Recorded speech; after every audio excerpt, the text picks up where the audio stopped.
Welcome guys to top 7 movies of 2023. Over the past 3 weeks, I decided to watch a bunch of movies and then I had to watch them twice and then some again, and I just don't even know why I did that. It was a dumbass decision, but I did it, and now I might as well make this video. So before I get into the list, I'm going to go over some notable 5 out of 10 movies, which I know you NPCs think 5 out of 10 means F or average, but in reality, the average movie probably fucking sucks. When I say 5 out of 10, I mean it's alright, it's fine. So to go over them, Guardians 3, Barbie, Dream Scenario, and The Holdovers. Once again, I think these movies are fine. They are worth watching. Now I want to say that every single movie on this list, I recommend you watch it. I'm going to stay away from spoilers for the most part, but if I do give a spoiler warning, respect it. I remember the Spider-Man fans when I talked about Red Dead Redemption and they were like, yeah, let's see this good writing with your little cowboy game. No, you fucking moron. These are all good movies, okay? Good movies. Let that mean something. So starting off with number 7, we have Beau is Afraid. Now, I'm not going to show any footage because I think it works best when you don't know anything about it going in. And I actually do recommend you guys do that. That being said, once you understand it, it's pretty underwhelming. However, even on second watch, this is still a very fresh, unique experience. 6 out of 10 for me. Number 6, Killers of the Flower Moon. Also, spoiler warning, the writing, the filmmaking, the acting is all on point here. Marty had a vision and he did a phenomenal job conveying that vision, but it's not perfect. Especially as the movie keeps going, you start to notice that the character relationships are not as developed as they needed to be. A lot of the scenes and dialogue in this movie are very plot driven about what are we going to do about this, or who's the right guy for this job. Eventually the FBI shows up and they kind of just start doing the same thing. This is still very enjoyable, but then everyone gets caught and you're just kind of waiting for the movie to end. It's all leading up to this scene, which was so obviously going to happen, and I'm honestly just kind of left feeling like it could have been a lot more hard-hitting if the relationship was more developed. The biggest flaw with this movie is that it's just not as emotionally impactful as it had to be, but it's still good. 6 out of 10. So coming in at number 5, Poor Things. Now, when I was watching this movie for the first time, I was having trouble putting a finger on what it felt like. Captain Marvel, Wonder Woman, Barbie, and oh my god, it's BioShock Infinite. What? Dude. No, dude. I literally just thought of that as I was talking. Dude! I had a joke. I'll say the joke. Jeffy is the blueprint. Do you think you'll be able to put the brain back in his head? Oh yeah, it's really easy to see that. Whoa, this is a slippery brain. Whoa. Don't draw on the wall. Okay, Jeffy. It's gonna be really cool. He's gonna eat all of it. Jeffy, stop that. Jeffy, how could you? There's a lady right here. Stop. Hey, Daddy, can I go to a movie? Not today, Jeffy. Well, fuck. Thanks, Father.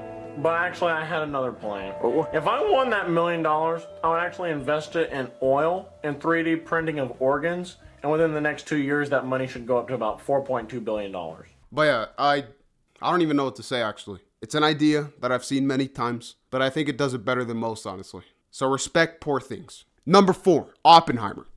But seriously, I actually really like Oppenheimer. The writing sucks. It's pretty much the opposite of The Last of Us quote. Simple story, complex characters. Oppenheimer is complex story, borderline cardboard cutouts. But this is one of the rare instances where it's almost fine. The strength of Oppenheimer lies in the filmmaking, the editing, and the soundtrack. This is a very plot-driven movie that runs through so much dogshit dialogue, but you still end up feeling engaged for the most part. Christopher Nolan is the type of guy to put a fucking John F. Kennedy teaser in his movie. He's a Marvel director who doesn't make Marvel movies, but this one he made is actually really good. A fun time.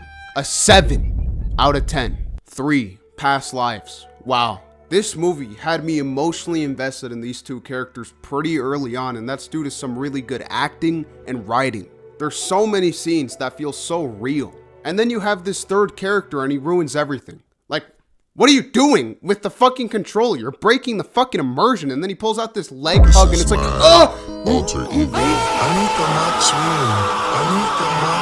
So number 2, we got another baby movie, Anatomy of a Fall, and it made me fucking cry.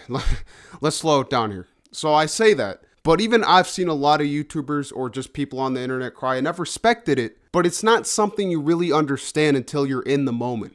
Basically, there's this scene where the dog gets sick, so the dad and son drive him to the vet. And on the way there, the dad starts talking about how the dog might die.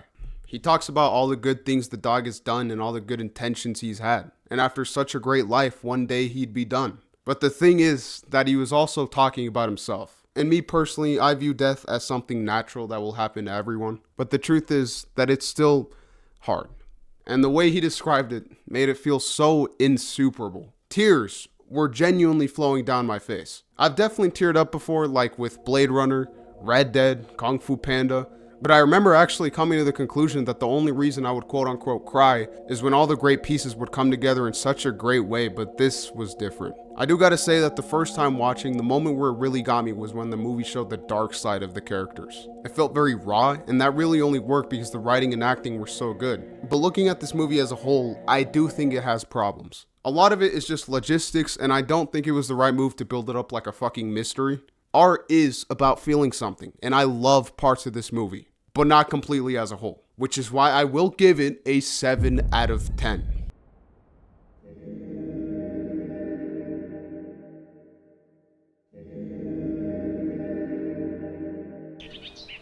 I would describe this as a consistently bone-chilling experience because the illusion is so strong. In fact, this can't be an illusion. The best explanation for this movie is that they went back in time and set up cameras. Like, I don't even understand how you teach a kid to act like a kid in this situation. Like, how? I know most child actors are taught to act like adults, and that's very impressive, but this? What? Despite dealing with very real horrors, the film only focuses on their impact. This really is a movie that the more you watch, the more you get out of it. This is not ABC psychology. There's meaning even in the most subtle expressions. It's compartmentalization taken to an extreme because it did happen. And the execution is fucking mind-blowing.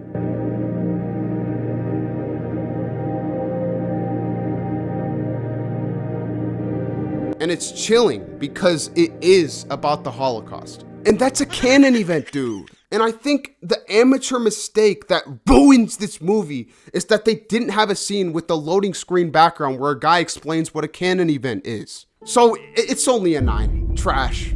It's very, very beginner. Which is why at number 0, we got the greatest movie of all time. I said it before, I'll say it again. Spider-Verse is the greatest movie of all time I've ever watched. What even is there to say? This movie has the greatest hero of all time, the greatest vibin' of all time, the greatest love story of all time, the greatest logic of all time, the greatest Logic rapper song playing in the background scene of all time.